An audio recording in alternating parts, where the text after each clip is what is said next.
That's me in the corner. That's me in the spot.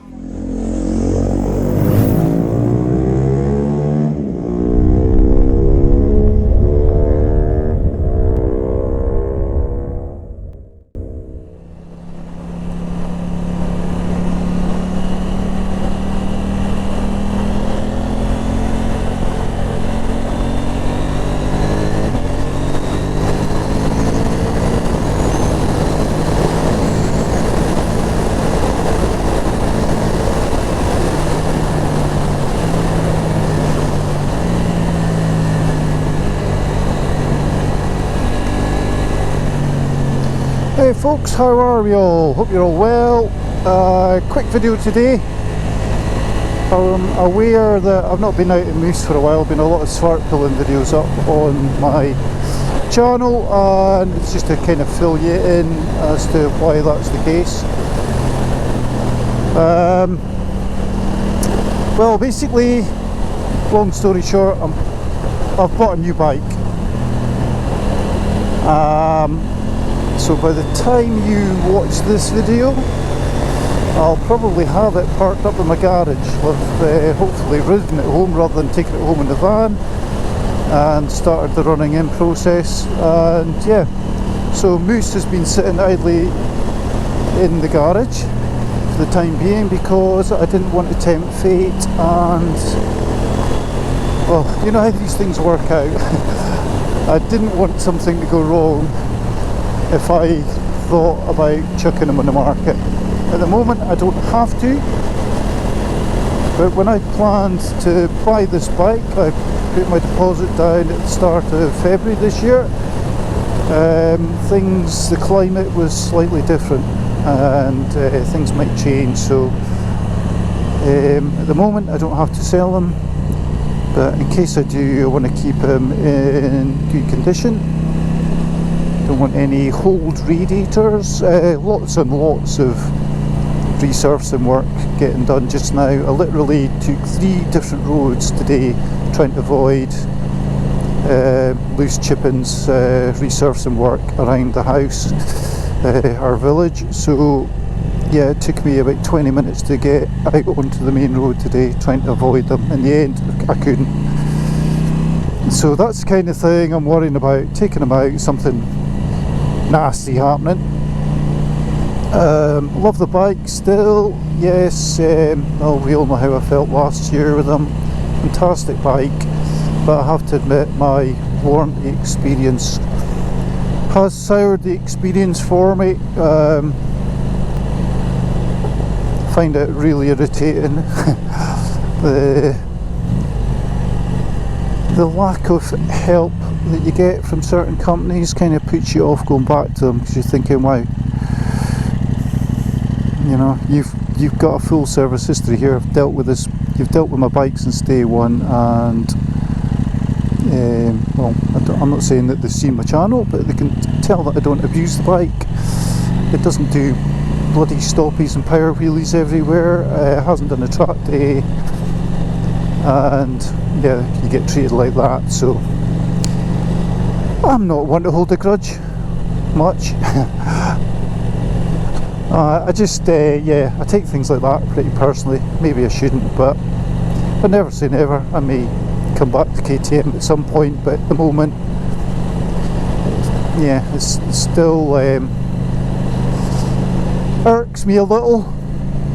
And also the on the plus side, bike market, second-hand prices have gone through the roof. That doesn't mean to say things are shifting, but the prices have gone up since last year, so that basically would negate the money that I put out on the new discs if I was to sell them just now. And if I do, he'll come with pretty much everything I've banged on the last 4 years, so somebody's getting a good deal. I'll be sad to see him go. I've never had a tear in my eye watching a bike going away, but I think where Moose goes, that may well be the case, because I've enjoyed my time with them. Some of that is down to having the channel, I suppose. It's not all to do with the actual bike. fact that, you know, kind of first time I've done so much to a bike, I've been so hands-on myself that instead of just taking them into a workshop to get them to do things, and the just little experiences, trips and whatnot. So yeah, at least I've got all the videos to look back at, you know, plenty of photographs, so good times mostly, and I'll be sorry to see him go if I do sell him. It's not happened yet, so hey, fingers crossed, it doesn't have to happen, but this new bike, will do. I'm not going to do a big unveiling. I'm just going to, the next video you see with that bike will basically be me either riding at home or offloading it from the van, so you'll know when you see it. It's probably not a heck of a lot that I'll be able to do to it. I'll do some stuff, I'm sure, but it won't be anything like I've done with Moose here. It'll be more about that sort of the experience of owning such a bike and living with it, which is more or less what this channel's about. Those videos don't do so well. Obviously the videos that get most views are when you're putting bits on bikes, because people like to have a look at them before they decide whether or not they'll do them themselves. But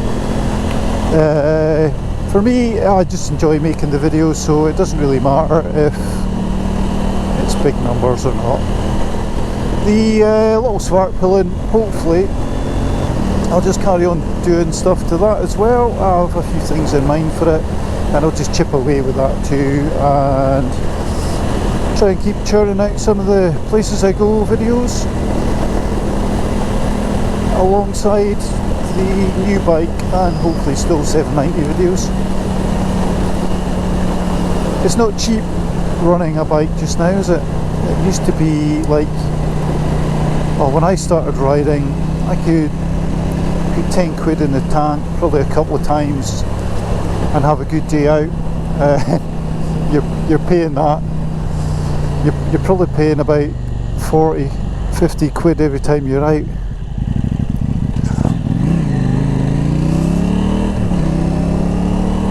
£40-50 quid every time you're out, so it's no longer a cheap holiday or a cheap pastime like it used to be.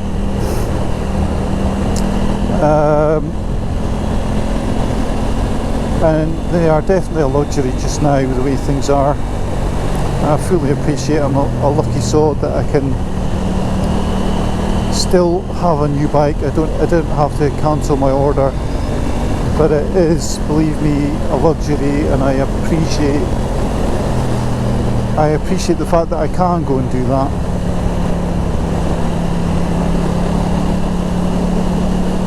It may sit in the garage a bit more than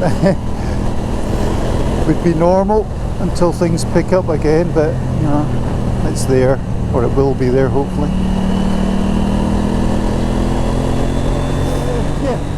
So I'm literally on my way up to see my mucker Tim, who has the little 390 Duke. I'm just going to do a bit of a video with him. He's got a new slip-on exhaust to put on, so I'll just do a little before and after or bang on the channel. 390 Duke's quite a popular bike, and the exhaust that he's gone for is pretty uncommon. I don't know if I've seen one on a 390 before. Okay, we're nearly at Tim's, so I'll sign out for now. Hopefully he's got a coffee ready for me before we crack on with this video, and I'll see you in the next one. Thanks for watching.